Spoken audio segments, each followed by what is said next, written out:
everything I just described about the Great Depression, stocks down, GDP down, unemployment up, deflation, by the way, happened over the course of about 4 years, from 1929 to 1933. What we just saw happened over 4 weeks. So even if the declines and the shock is comparable order of magnitude, which it is, the time compression is unlike anything we've ever seen. You can't, wars are pretty horrendous, but you can't even compare it to a war. So things that played out over multi-year spans have played out in a couple of weeks. What that means is that, you can read the headlines, you can do the estimates, you can listen to the analysts and listen to what I'm saying now. Say, I got it. It's going to be pretty bad. But people have not internalized this. People don't, they may know it at some abstract level, but their lives, their lifestyles have not been radically changed as of this minute, but they will be. 10 million Americans have lost their jobs in the last 3 weeks. 10 million. 10 million. 10 million, right. So that by itself would take the unemployment rate well past 10%, which is the peak of where it was in 2008.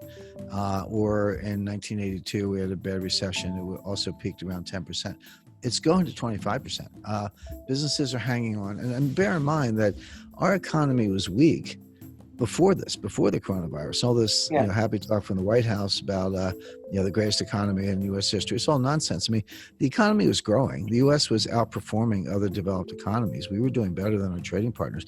But growth was 11-year growth in 2009 to 2020 was about 2.2%.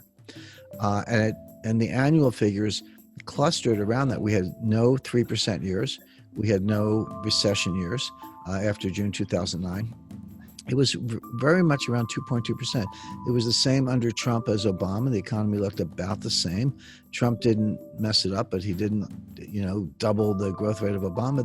Those economies looked about the same, which tells you that there were forces at play that had nothing to do with the public policy or personality of the president. It had to do with demographics, debt, technology, other forces, if you will, high debt to GDP ratios that were actually more powerful than a specific public policy. So we were weak going into this. The Fed, until the end of 2018, had been raising rates. The Fed, over the course of 2018, had been burning money. Everyone, they used to run into people, they'd say, I'm sick of the Fed printing money. I say, sorry, they stopped printing money in 2014. They were burning money. They were reducing the money supply from 4.5 trillion to about 3.8 trillion on their balance sheet between late 2017 and mid 2019. So the Fed was in a double tightening mode, raising rates and reducing the money supply. Now, of course, that's all out the window. Rates are back to zero. Where the balance sheet today, the Fed's balance sheet today, is $5 trillion. That's higher than it was at the peak of QE3, which was around $4.5 trillion. So the balance sheet's bigger. There's more money in circulation, and interest rates are lower, than they were a couple of years ago. The Fed was trying to get back to normal. And I said all along that in their effort to get back to normal, meaning 4% interest rates and the balance sheet of about $2 trillion, they would cause the recession they were preparing to cure. In other words, why were they trying to normalize the balance sheet and interest rates? Well, they wanted to get ready for the next recession. They didn't see this coming. I mean, practically no one did, but they knew it would come eventually, and they were preparing for it. But I said they would fail. They would not achieve their goals before they encountered a crisis of some kind, which would force them to retreat. And that is exactly what happened beginning at the end of 2018. Powell first said, okay, I'm done raising rates. And everyone said, well, that's good. And then he said, well, now I'm actually going to cut rates. And I said, well, that's good. And then they said, we're going to abandon our quantitative tightening. And we weren't going to print money, but we were going to stop reducing the money supply. People said, that's good. By the way, that's what drove the stock market up in 2019. Yeah. The Fed kept giving the market candy until along comes coronavirus. So we had weak growth. The stock market was overvalued. We were uniquely unprepared for what has happened. So the idea that a strong economy took a beating is false. A weak economy took a beating, worse than the Great Depression, and now we have to go forward from here. So so the idea that the stock market is nowhere near a low, Negative interest rates are on the horizon. This depression, I don't call it a recession. It's not a recession. It's a depression, which is far worse. Let's see how long it lasts and what the damage is. But that's what we're in. And that has people you can say it, you can read it, but people haven't lived it. The expression you hear right now is pent-up demand. Well, okay, we're all staying home. No one's going out to a restaurant or whatever. But once the doors are open and the virus is contained, we're all going to be running out, and that pent-up demand. So no, this is a timing difference. Second quarter will be worse. Third quarter, maybe fourth quarter will come roaring back, and you'll get your V-shaped recession. That's nonsense. It reminds me of 2009, 2010. I remember, you were around, I was around. We heard the expression, at least in the U.S., green shoots. Everyone was, commenting, here come the green shoots. Look at the green shoots. That was nonsense. They were brown weeds. They weren't green shoots. In other words, we got 2.2% growth for 10 years or 11 years, but the average recovery since 1980 is 3.2%. We got 2.2%. So, and if you think 1 percentage point doesn't sound like a lot, it is. Take 1 percentage point times a $20 trillion economy compounded over 10 years yields $4 trillion in lost wealth. That's how much wealth we left on the table by not being able to get back to the old trend. We did grow, but it was depressed growth, and which is one definition of a depression. Now, the problem now is that where's this so-called pent-up demand? So my wife and I usually go out for dinner on a Friday night, which we do. We did not go out last Friday. We're not going out this Friday. May not go out for a while, but let's just say that by August, things are back to normal and we decide to go out for dinner. We're not going to order 10 dinners.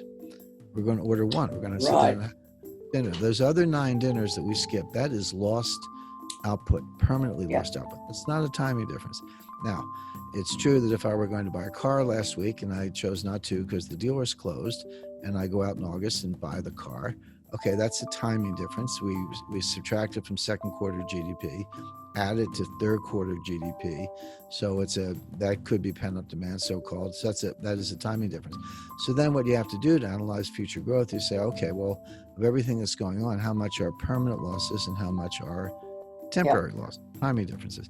Well, 70% of the U.S. economy is consumption, and about 60% of that are services, not goods, meaning 42% of the entire economy is consumption of services, bars, restaurants, theaters, concerts, shows, movies, etc.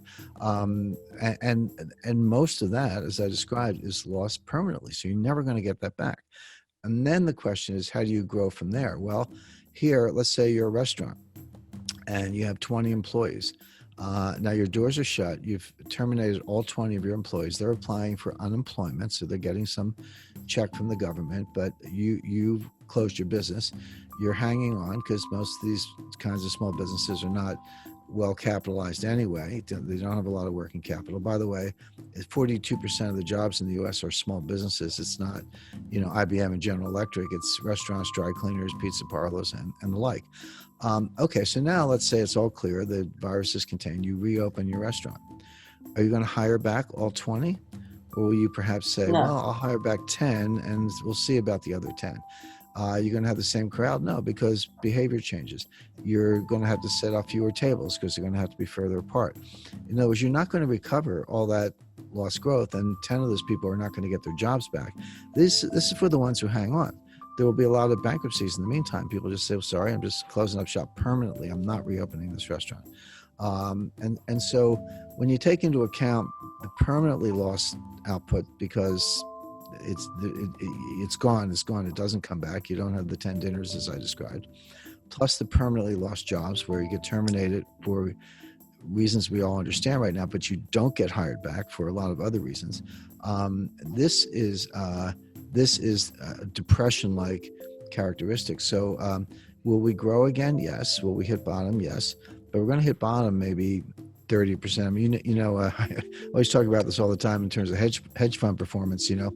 When you're down 30%, and then you go up 50%. Well, that's 50% of 70, which is only 35. I mean, that the math doesn't work in reverse in terms of. Let's say we went down 30%, which seems likely.